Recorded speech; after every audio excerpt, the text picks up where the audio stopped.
This technique that I'm about to show you is called a tangzong. This is an Asian technique with its origins of Japan, but was popularized by a Taiwanese cookbook author, Yavan Chen, and has found its way into American kitchens all across the nation.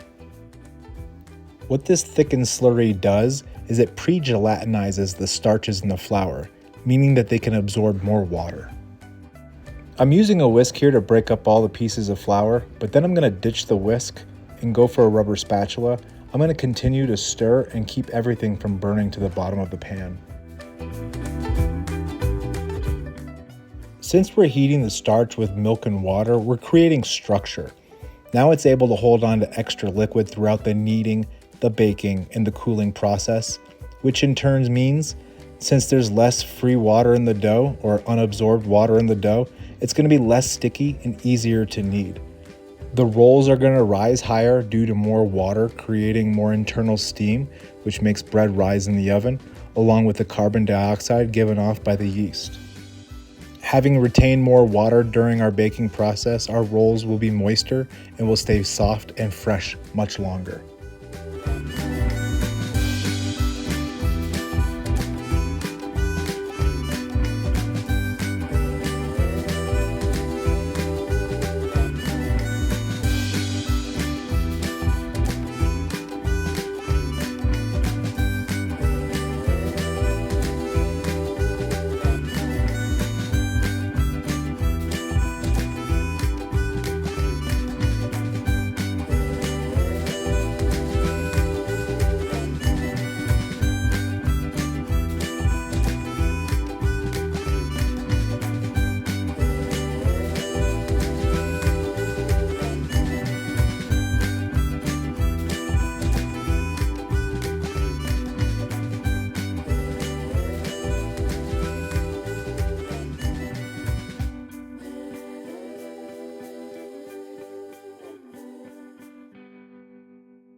The origin of brioche bread is without a doubt from France, specifically Normandy, in the late 1300s.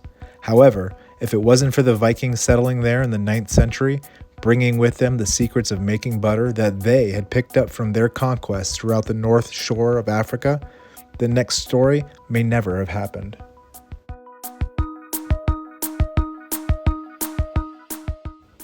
It is said that a young baker's apprentice had accidentally added butter that was sitting too close to his mise en place of ingredients.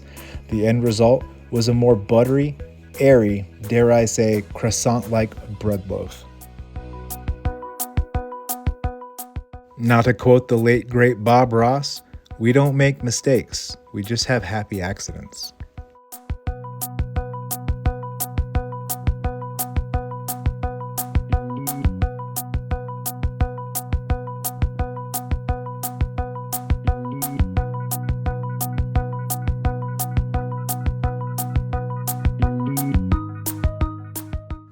Now that our ingredients are well mixed, we're going to crank this up to a medium speed and let this knead for about 6 to 8 minutes.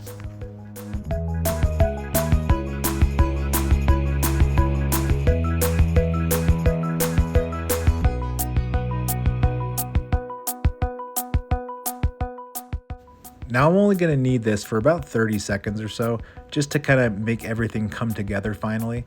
And then what I'm going to do is I'm going to stretch my ends over back onto one side and work my way all the way around, give it a nice stretch and pull and stretch it over. Then we're going to flip this over seam side down and make a bit more of a ball-like shape. This is also going to help seal those creases.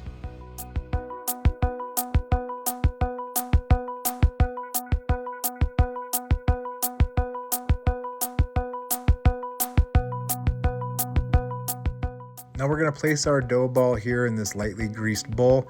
We're going to cover that with a tea towel, and we're going to let this rise in our oven with just the oven light on.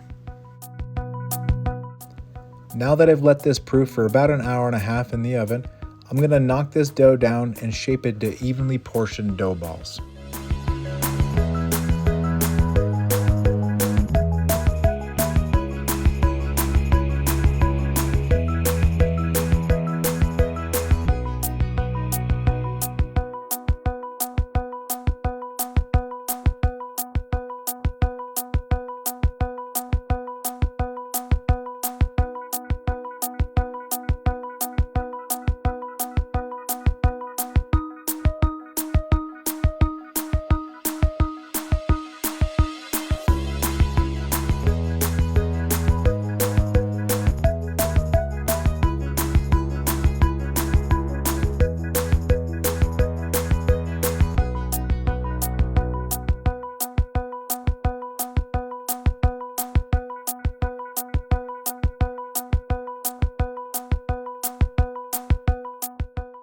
Now we're going to repeat that same method that we used earlier with the larger ball of dough.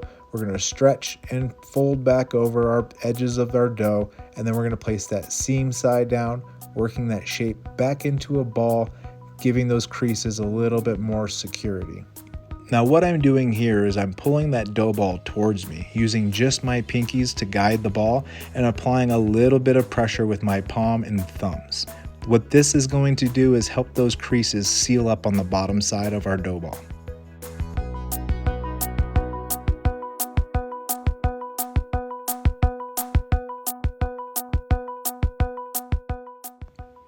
One thing else you'll notice here when I'm starting to roll this dough out is that I'm turning the dough ball 90 degrees after every pass.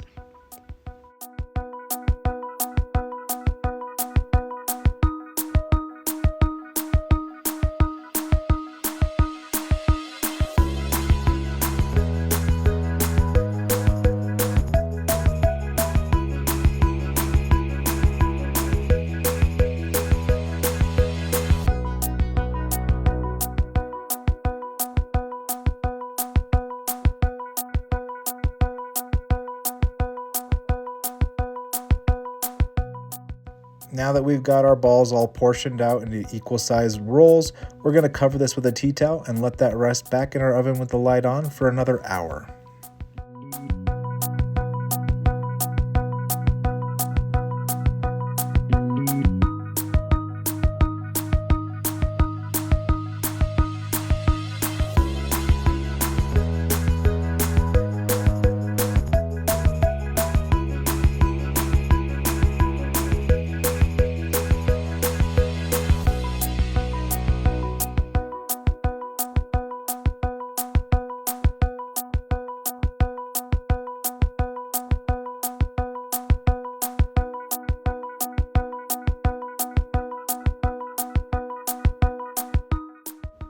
Now I'm going to bake these off at 375 degrees Fahrenheit for 16 minutes. When my timer goes off, I'm going to turn the oven off and allow them to sit in there for 2 more minutes. Now you're probably asking yourself, does that really do anything? And I don't truly know. That's just the way that I was told, so this is the way. This is the way.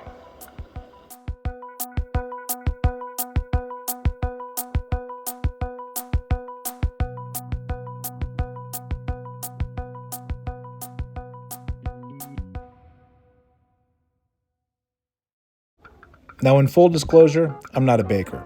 I never have been, but I had a craving to make pulled pork sandwiches, and since my pulled pork was going sous vide, I had extra time to make my own buns.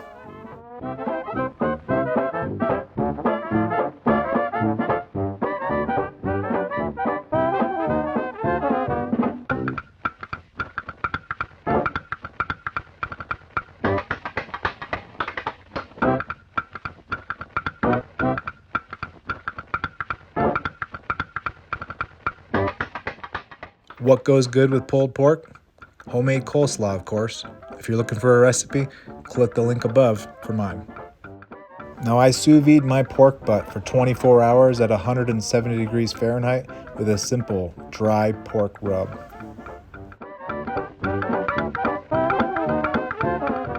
No pulled pork Sammy would be complete without smothering it in a sweet and tangy barbecue sauce. Looking for a recipe? Click the link above for mine.